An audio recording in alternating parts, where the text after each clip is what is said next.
Hello and welcome back to Wings एक उड़ान।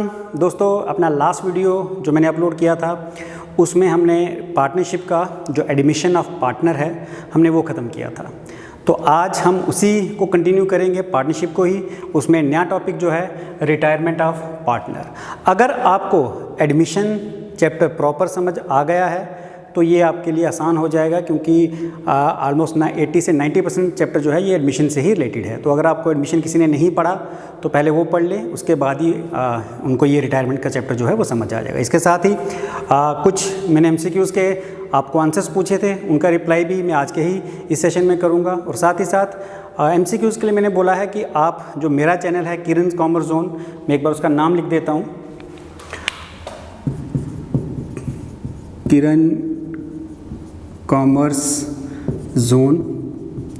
YouTube पे सर्च करोगे आपको मेरा चैनल मिलेगा, सब्सक्राइब करें। उसमें मैं जितने भी MCQs हैं, आपके जो भी सिलेबस से रिलेटेड जितने भी MCQs, जितनी भी बुक्स हैं, वो मैं कोशिश कर रहा हूँ कि सारे के सारे वहाँ पे रखूँ। तो सब्सक्राइब करें, यहाँ से आप जितना भी मैं थ्योरी या प्रैक्टिकल वर्क करवा रहा हूँ वो पढ़ें, और MCQs के लिए आप मेरे चैनल में को सब्सक्राइब कर लें, उसमें आपको सारे MCQs मिल जाएंगे। तो चलिए दोस्तों, आज का टॉपिक शुरू करते हैं। टॉपिक का नाम है रिटायरमेंट ऑफ ए पार्टनर। तो दोस्तों, हमने एडमिशन पढ़ा। एडमिशन जब किसी पार्टनर की होती है तो हमारे पार्टनरशिप पे क्या इफेक्ट आता है, हमने उसके बारे में पढ़ा कि जब एक पार्टनर एडमिट होता है, सबसे पहले तो with the consent of sub partner की मर्ज़ी से वो एडमिट होता है। पहला तो ये इफेक्ट आता है। दूसरा, हमारी जो प्रॉफिट शेयरिंग है वो चेंज हो जाती है। जो प्रॉफिट पहले 2 लोगों में बढ़ता था अब 3 लोगों में बटेगा। तो जो ओल्ड पार्टनर्स होते हैं उनको कुछ ना कुछ अपना शेयर सेक्रीफाइस करना पड़ता है टू अकोमोडेट न्यू पार्टनर। नए पार्टनर के लिए अपने प्रॉफिट का कुछ हिस्सा सेक्रीफाइस करना पड़ता है। तो उसमें हमने सीखा कि सेक्रीफाइस कैसे निकालते हैं, न्यू शेयर कैसे निकालते हैं, या फिर ओल्ड शेयर कैसे निकालते हैं। तो रिटायरमेंट अब इसका बिल्कुल रिवर्स है, इसका उल्टा है। जैसे मैंने आपको कहा कि रिटायरमेंट का सबसे पहले मतलब कि एक पार्टनर जब पार्टनरशिप छोड़ देता है बिकॉज ऑफ सम रीज़न, बहुत सारे रीजंस हो सकते हैं, हेल्थ इशू हो सकता है या उसके और पर्सनल रीज़न हो सकते हैं। लेकिन आपको ये भी याद रखना होगा कि जैसे हम कोई पार्टनर बिजनेस में लाते हैं, नए पार्टनर की एडमिशन होती है तो with the consent of all partners होती है। वैसे ही जब कोई पार्टनर रिटायर होता है तो with the consent of all partner. और दूसरी चीज़, जब एक पार्टनर रिटायरमेंट ले लेता है तो उसकी जो लाइबिलिटीज़ हैं वो ख़त्म हो जाती हैं वहाँ तक जहाँ तक वो पार्टनर रहा। जिस डेट को उसने पार्टनरशिप छोड़ी उसके बाद उसकी कोई भी ऐसी लाइबिलिटी नहीं बचती, या कोई भी ऐसी चीज़ जिसका जो उन्होंने फ्यूचर में उसके बाद पार्टनर करेंगे उसमें कोई भी रिस्पॉन्सिबिलिटी नहीं होगी। तो उसकी लाइबिलिटीज़ जब तक वो पार्टनर है तब तक रहती है। उसके बाद आगे जो नए पार्टनर्स या जो बचे हुए पार्टनर्स जो भी आगे काम करेंगे उसमें कुछ भी कोई जवाबदेही होगी, कोई अकाउंटेबिलिटी होगी, वो बाकी के पार्टनर्स की होगी। जो रिटायरमेंट ले चुका है उसका कोई भी रिलेशन उन चीज़ों से नहीं रहेगा। तो ये जैसे मैंने कहा कि उसका रिवर्स है। जब एक पार्टनर एडमिशन लेता है तो हमारा कुछ जो शेयर है वो ओल्ड पार्टनर्स का कम हो जाता है, जिसको हम क्या बोलते हैं, सेक्रीफाइस। तो इसी तरह जब एक पार्टनर रिटायर होता है तो वही जो शेयर उनको फिर वापस मिल जाता है। जैसे मैंने आपको एक एग्जांपल देके बताया था कि एडमिशन में सपोज करो A और B दो पार्टनर थे और एक C पार्टनर आया बाद में। पहले ये 2 पार्टनर थे, अब C आ गया। अब मान लो कि पहले ये 2 प्रॉफिट 100 रुपये प्रॉफिट था, 50 A को मिलता था, 50 B को, क्योंकि जो शेयरिंग रेशियो है वो मान लो इक्वल थी। लेकिन जब C आ गया और C को मान लो 20 रुपये देने हैं, तो और सपोज करो ये सेक्रीफाइस सेम रेशो में कर रहे हैं, जिस रेशो में प्रॉफिट शेयर करेंगे उसी रेशो में सेक्रीफाइस कर रहे हैं। मान लो कि 10 रुपये इसने दिए और 10 रुपये बी ने दिए, तो अल्टीमेटली इसको 20 रुपये मिले। तो हुआ क्या कि इसका शेयर 40 रह गया, इसका शेयर 40 रह गया, और ये जो 10-10 दोनों के कम हुए ये C को मिले। लेकिन सिचुएशन अब ऐसी नहीं है। सिचुएशन क्या है कि अब हम ये कह रहे हैं कि 3 पार्टनर हैं, लेकिन एक पार्टनर रिटायर हो रहा है। मान लो ये तीनों 40:40:20, मतलब 100 रुपये थे, 40 इसको मिल रहे थे, 40 B को मिल रहे थे, 20 C को मिल रहे थे। अब सपोज करते हैं कि C रिटायर हो गया, तो अल्टीमेटली जब एक पार्टनर रिटायर हो जाता है तो उसके बाद प्रॉफिट का हिस्सा जो है उसको नहीं मिलता। वो प्रॉफिट वापस उनको चला जाता है जिन्होंने उसको दिया था, या जो कंटिन्यूइंग पार्टनर्स हैं जो बिजनेस को भी कंटिन्यू कर रहे हैं। तो हम मान के चलते हैं कि सपोज करो C अगर रिटायर हो गया तो C का जो 20 रुपये का ये शेयर था ये इन दोनों को चला जाएगा, ये इन दोनों में डिस्ट्रीब्यूट हो जाएगा। अब डिस्ट्रीब्यूट किस रेशो में होगा वो हम आगे डिस्कस करेंगे, लेकिन सपोज करो कि अगर ये सी का शेयर दोनों में इक्वली डिस्ट्रीब्यूट हो तो ये 20 रुपये जो थे ये दोनों को 10 इसको मिल जाएंगे, 10 इसको मिल जाएंगे। तो अल्टीमेटली ये फिर से कितना हो गया 50, ये फिर से कितना हो गया 50। तो आप देख रहे हो कि इसमें हमें फिर से वही चीज़ें करवानी है। ये था ओल्ड शेयर, ओल्ड शेयर क्या था 40-40, ये है न्यू शेयर, ये कितना है 50-50, और ये है अब क्या निकला ये गेन। एडमिशन में सेक्रीफाइस हमने निकाला था, इसमें हम गेन निकालेंगे। गेन क्यों होगा? क्योंकि एक पार्टनर कम होगा तो उसका हिस्सा भी बाकी के 2 पार्टनर्स में बढ़ जाएगा। यहाँ पे हमने माइनस कर लिया था, यहाँ हम फिर से इसको क्या कर लेंगे ऐड कर लेंगे। तो जब भी एक पार्टनर रिटायर होगा उसका जो शेयर होगा, उसका जो प्रॉफिट होगा बाकी के पार्टनर्स में बढ़ जाएगा। क्वेश्चन में लिखा होगा किस रेशो में, अगर नहीं लिखा तो फिर ओल्ड रेशो में, जिस रेशो में वो प्रॉफिट शेयर कर रहे हैं उसी रेशो में बढ़ता है, वो आपको मैं आगे अभी करवाऊंगा। तो देखिए इसका रिवर्स हो गया। हुआ क्या था, देखो बिल्कुल हर चीज़ का रिवर्स है। पहले ओल्ड शेयर एडमिशन के समय, ये एडमिशन के समय क्या था, ओल्ड शेयर 50 था, न्यू शेयर 40। इसमें क्या हो गया ओल्ड शेयर 40, न्यू शेयर 50। क्यों? क्योंकि इसमें सेक्रीफाइस करते हैं पार्टनर्स और उनका शेयर कम हो जाता है। यहाँ पे क्या करेंगे गेन करेंगे, क्योंकि एक पार्टनर जा रहा है वो अपना शेयर छोड़ रहा है, तो ये गेन करेंगे तो इनका शेयर अल्टीमेटली इंक्रीज हो जाएगा, तो न्यू शेयर जो है इनका बढ़ जाएगा। और यहाँ पे क्या कर रहे थे, यहाँ ये सेक्रीफाइस कर रहे थे क्योंकि इनका शेयर कम हो रहा था, लेकिन यहाँ क्या करेंगे ये गेन करेंगे। तो ये बिल्कुल इसका रिवर्स है। तो अब यहाँ पे ये इसके फॉर्मूलेज भी बन गए। अगर आप इसको फॉर्मूलेज में कन्वर्ट करना चाहते हो तो ओल्ड शेयर हम कैसे निकाल सकते हैं, अगर न्यू शेयर में हम गेन को ऐड कर दें। फॉर एग्जांपल न्यू शेयर आपका 50 है और प्लस गेन कितना है, sorry new share minus gain, तो न्यू शेयर कितना है 50 और गेन हम माइनस कर लेंगे 10, तो कितना बच गया 40। अगर आपको गेन निकालना है तो आप क्या फॉर्मूला लगाओगे, new share minus old share. तो जैसे न्यू शेयर 50 है, ओल्ड शेयर कितना है 40, ये यहाँ लिखा हुआ है तो 10 रुपये। और अगर आपको न्यू शेयर निकालना है तो आप कौन सा फॉर्मूला लगाओगे, new share is equal to old share, उसमें था माइनस सेक्रीफाइस, इसमें क्या हो जाएगा प्लस गेन। तो ओल्ड शेयर कितना था 40 प्लस कितना गेन हुआ 10, तो अल्टीमेटली न्यू शेयर ये 50 आ गया। तो ये आपके फॉर्मूलेज बन गए कि अगर आपको ओल्ड शेयर निकालना है तो फॉर्मूला क्या होगा, न्यू शेयर माइनस गेन। अब आप इसका एक स्क्रीनशॉट ले सकते हैं।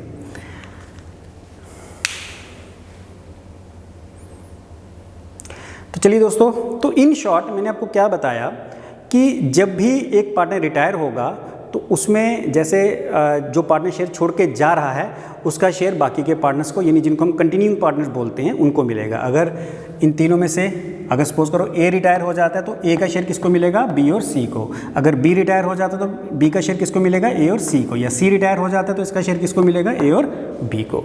तो इसमें हम गेन निकालते हैं, और गेन कैसे निकलेगा वो फॉर्मूला मैंने आपको बता दिया, new share minus old share. जितने भी मैंने फॉर्मूलेस पहले बताए थे ये उनका उलट ही है। तो गेन निकालने का formula new share minus old share निकालने का formula new share minus gain, new share निकालने का formula old share plus gain. तो इस तरह से आपने जो फॉर्मूलेस हैं वो अप्लाई कर देने हैं।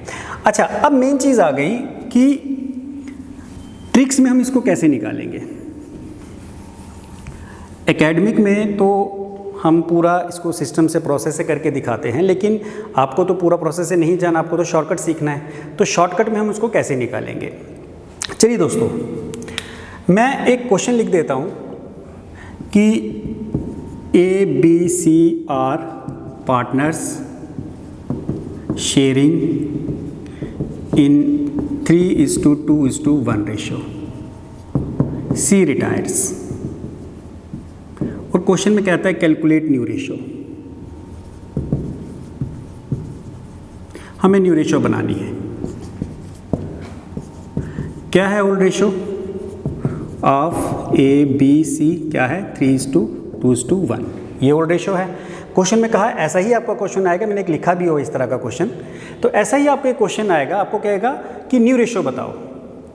अब शॉर्टकट ट्रिक में इसको कैसे करना है, new ratio of A and B, क्योंकि सी तो रिटायर हो रहा है, बचे कौन, ए और बी। तो भाई सी रिटायर हो रहा है, इसका शेयर कैंसिल कर दो, मैं इसको शेयर निकाल देता हूँ 3:2। सिंपल। आपने क्या करना है, जो पार्टनर हैं 3:2:1, जो पार्टनर रिटायर हो रहा है उसका शेयर छोड़ दो आप, तो यही आपकी क्या बनेगी, न्यू रेशो। यानी ये 1 रुपये जो शेयर है इसका या जितने भी हैं ये इन दोनों में डिस्ट्रीब्यूट होगा, और जब डिस्ट्रीब्यूट करके हम फिर से रेशो बनाएंगे अल्टीमेटली वो 3:2 ही बनेगी। तो ये आपने जो ट्रिक है कहाँ यूज़ करनी है, जहाँ पे क्वेश्चन में ये कहीं नहीं लिखा होगा कि जो सी या जो भी पार्टनर रिटायर हो रहा है वो अपना शेयर किस रेशो में बांट के जा रहा है। 3 पार्टनर है, सी रिटायर हो गया, लेकिन क्वेश्चन में ये कहीं नहीं बताया कि जो सी का हिस्सा है, सी का शेयर है, जो 1 रुपये सी का शेयर है वो ए और बी में किस रेशो में बटेगा। ऐसा क्वेश्चन में अगर आपको नहीं बताया गया है तो इट मीन्स जो ओल्ड रेशो है, जैसे मैंने एडमिशन में भी बताया था, जो ओल्ड रेशो है वही आपकी न्यू रेशो रहेगी, वही आपकी गेनिंग रेशो रहेगी। तो आपकी जो ओल्ड रेशो है यही आपकी क्या है, न्यू रेशो, और यही आपकी गेनिंग रेशो भी रहेगी। अगर मैं पूछूं, आपको बोलूं कि गेनिंग रेशो क्या होगी इसकी, अगर मान लो क्वेश्चन में गेनिंग रेशो पूछ ले तो हम अगेन वही कहेंगे 3:2। लेकिन आपको याद रखना है ये केस कहाँ, जहाँ पे ये नहीं बताया गया कि सी का शेयर किस रेशो में बाकी पार्टनर्स में बट रहा है, ये आपको याद रखना है। सिर्फ जहाँ पे ये साइलेंट, यहाँ पे ये नहीं बताया गया, क्वेश्चन साइलेंट है कि सी का शेयर हम ए और बी को किस रेशो में देंगे, उस रेशो में हम यही मान के चलेंगे कि जो ओल्ड रेशो है वही न्यू रेशो है, वही गेनिंग रेशो है। तो इस चीज़ को मैं आप प्रूव करने के लिए कि आपको ये ना लगे कि सर तो रट्टा लगवा रहे हैं, मुझे लगता है सर याद करके आए हैं आंसर, मैं आपको ये क्वेश्चन प्रूव करके दिखाता हूँ कि कैसे जो हमारी ओल्ड रेशो है वही न्यू रेशो बनेगी और वही गेनिंग रेशो बनेगी। चलिए इसको मैं करके दिखाता हूँ, हालांकि आपको ज़रूरत नहीं है, बट एक बताने के लिए कि क्यों वो सेम रेशो आएगी। तो क्वेश्चन ये था कि 3:2:1 इनकी रेशो थी। अब सी रिटायर हो गया, सी का शेयर कितना है, सी का शेयर है 1/6। अब सी का जो शेयर है वो किस में बटेगा, ए और बी में। 6 आपको पता होगा कहाँ से आया, टोटल करना होता है 3, 2, 5 और 1, 6। तो सी का जो 1/6 शेयर है वो किस में बटेगा, वो बटेगा इन दोनों में। और किस रेशो में, तो मैंने अभी बताया कि अगर ये ना बताया हो कि किस रेशो में बाकी के पार्टनर्स में बटेगा तो ओल्ड रेशो में ही हमें उसको बांट लेना है। इसका मतलब हो गया कि ए कितना गेन करेगा, जितना सी शेयर छोड़ के जा रहा है, 1/6 शेयर छोड़ के जा रहा है, ए और बी किस रेशो में गेन करेंगे, 3/5। हमें इन दोनों को देखना, खाली सिर्फ इन दोनों को, क्योंकि गेन तो ये करेंगे, ये तो अपना शेयर छोड़ के जा रहा है, ये तो अपना शेयर लूज़ कर रहा है। तो 3 1 ज़ा 3, 6 5 ज़ा 30, 20 गेन। अब बी का गेन भी सेम तरीका, सी का जितना भी शेयर है 1/6, उसमें बी का शेयर कितना होगा, ये ए का है, ये बी का शेयर होगा 2/5। तो अगर आप गेनिंग रेशो निकालो तो देखो 30-30 कॉमन है, तो गेनिंग रेशो क्या बनी आपकी, ये कॉमन हो गया 30-30, 3:2 आ गई आपकी गेनिंग रेशो। मैंने कहा था new ratio gaining ratio same रहेगी जो ओल्ड रेशो है, तो जो ओल्ड रेशो 3:2 थी वही आपकी गेनिंग रेशो। अब बात करते हैं न्यू रेशो की। न्यू शेयर कैसे निकालते हैं, फॉर्मूला क्या था, ओल्ड शेयर प्लस गेन।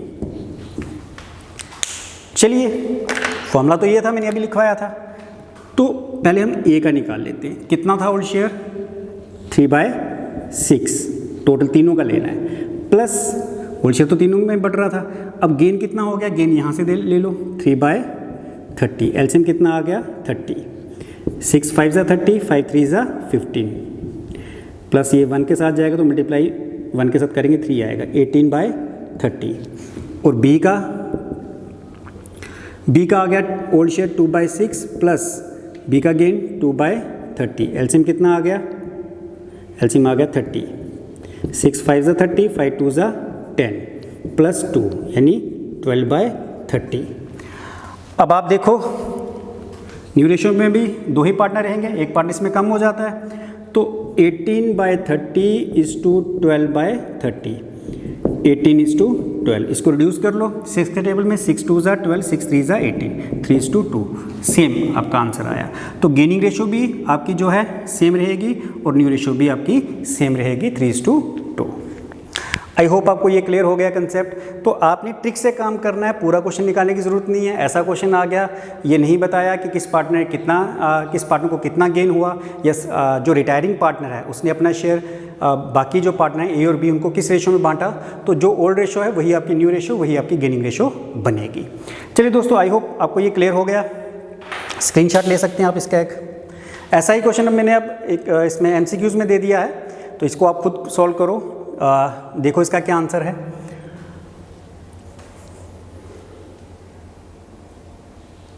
चलिए, अब ये हो गया वो क्वेश्चन जहाँ पर हमें क्वेश्चन में ये कहीं नहीं बताया कि जो रिटायरिंग पार्टनर है वो अपना शेयर बाकी के पार्टनर्स को किस रेशो में दे रहा है। लेकिन जिस क्वेश्चन में ये बताया होगा कि जो रिटायरिंग पार्टनर है बाकी के पार्टनर्स को किसी पर्टिकुलर रेशो में वो शेयर बांट रहा है, उस केस में हमें पूरी वर्किंग के साथ जाना पड़ेगा और करते हैं ऐसा ही एक क्वेश्चन में ले रहा हूँ दोस्तों।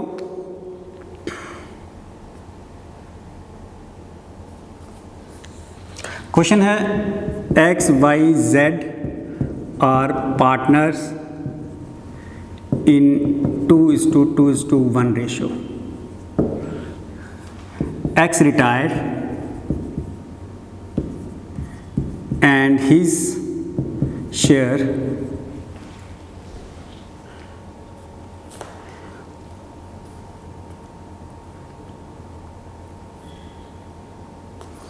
was divided equally between Y and Z. Calculate new ratio, हमें न्यू रेशो दिखानी है। तो अब इस क्वेश्चन में आप नोट करो कि हमें एक पार्टनर रिटायर हो रहा है, लेकिन अपना शेयर वो जो छोड़ के जा रहा है वो दोनों में यानी Y और Z में इक्वली डिस्ट्रीब्यूट कर रहा है। ये X है, ये रिटायर हो रहा है, ये Y का शेयर, ये Z का शेयर। जो भी X का शेयर है वो Y और Z को मिल रहा है, ये 2 रुपये हैं, और इन दोनों को बराबर मिल रही है यानी 1-1 रुपये, अगर हम इसको सिंपल तरीके से बात करें। तो चलिए अब इसको सॉल्व करेंगे। तो यहाँ पे बिल्कुल स्पेसिफाई कर दिया गया है कि जो X अपना शेयर छोड़ के जा रहा है वो Y और Z को किस रेशो में मिलेगा, तो वो मिलेगा इक्वल रेशो में, यानी 1:1 की रेशो में। तो old ratio of X, Y and Z क्या है, 2:2:1। X रिटायर हो रहा है तो X का शेयर हम देख लेते हैं, कितना X का शेयर है, 2/5। अब ये 2/5 किसको मिलेगा, Y और Z को। तो यहाँ पे एक्चुअल में ये गेनिंग रेशो की बात कर रहा है कि जो X का शेयर है वो Y और Z को बराबर मिलेगा। तो यहाँ पे गेनिंग रेशो क्या है, किस रेशो में गेन करेंगे X का शेयर, Y और Z। Gaining ratio of Y and Z वो है 1:1, क्योंकि ये जो शेयर है 2/5 ये Y और Z में इक्वली डिस्ट्रीब्यूट होगा। तो देख लेते हैं गेन निकाल के। देयरफॉर Y's गेन कितना हो जाएगा दोस्तों, Y का गेन कितना होगा, कितना शेयर छोड़ा था X ने, 2/5। तो रेशो क्या है, हाफ बटेगा ना दोनों में, 1/2, यानी हाफ Y का 2/10, और Z का गेन 2/5 का जितना शेयर उसने छोड़ा उसका Z को भी हाफ ही मिलेगा, यानी 1/2, यानी 2/10 गेन आ गया। तो न्यू शेयर निकालने का फॉर्मूला क्या था, ओल्ड शेयर प्लस गेन, यही फॉर्मूला था। तो निकाल लो पहले Y का, X तो रिटायर हो गया, Y का ओल्ड शेयर कितना था, यहाँ से देखेंगे आप, ये Y का है 2/5 प्लस गेन कितना है 2/10, एलसीएम कितना आ गया 10, 5 2 10, 2 2 4 प्लस 2 यानी 6/10। इसी तरह Z का भी निकाल लो, Z का ओल्ड शेयर कितना था 1/5 प्लस गेन कितना है 2/10, एलसीएम कितना आ गया 10, 5 2 10, 2 1 2 प्लस 4 यानी 2 प्लस 2 4/10। तो आपकी जो न्यू रेशो बनी, इनकी जो न्यू रेशो वो क्या बनी, 6/10 4/10 यानी 6:4। इसको रिड्यूस करना चाहो तो कर सकते हो, 2 2 2 3:2। तो यहाँ पे देखो शेयरिंग रेशो जो Y और Z की है चेंज हो रही है। क्यों चेंज हो रही है, बिकॉज जो पार्टनर रिटायर हो रहा था उसने अपना शेयर बता दिया कि वो अपना शेयर बाकी के पार्टनर्स को किस रेशो में देके जा रहा है, वो आधा आधा देके जा रहा था। तो हमने उसका शेयर आधा 2/5 का आधा हमने Y को दे दिया और 2/5 का आधा हमने Z को दे दिया। ये Y और Z के लिए गेन हो गया। तो जब एक बार गेन आ गया तो न्यू शेयर निकालने में कोई परेशानी नहीं है, ओल्ड शेयर प्लस गेन आपने ऐड कर लेना है। आई होप आपको ये भी क्लियर हो गया। अब दोस्तों इसमें एक पार्ट और बचा है, गर्मी बहुत ज़्यादा है यहाँ पे, तो वो नेक्स्ट वीडियो में डिस्कस करेंगे। लेकिन 2 MCQs मैंने छोड़ दिए हैं, तो इनके आंसर्स मैं आपको नेक्स्ट वीडियो में बताऊंगा। जो हमने इससे पहले का वीडियो किया था, अपलोड किया था, उसमें जो क्वेश्चंस थे उनके आंसर दे रहा हूँ। पहला जो MCQ था उसमें था X and Y are partner in 2:1 ratio, C is admitted for 1/5 share, the new ratio is. तो जो फर्स्ट था मैं ये मिटा रहा हूँ, जो लास्ट हमने क्वेश्चन किया था लास्ट वीडियोस में, जो फर्स्ट एमसीक्यू था, पहला हमारा एमसीक्यू था हमारा एमसीक्यू सॉरी, उसका जो आंसर था वो डी था, फर्स्ट का डी आंसर था।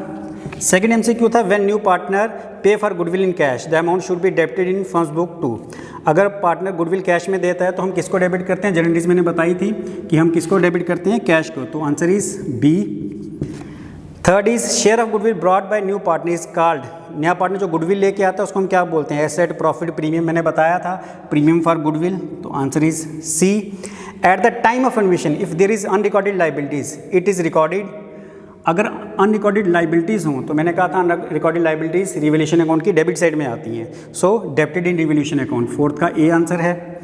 Fifth, at the time of admission of new partner increase in asset is shown on, asset की जब वैल्यू इंक्रीज होती है एडमिशन के वक्त तो रिवैल्यूएशन अकाउंट में हम उसको क्रेडिट करते हैं, सो राइट आंसर इज बी।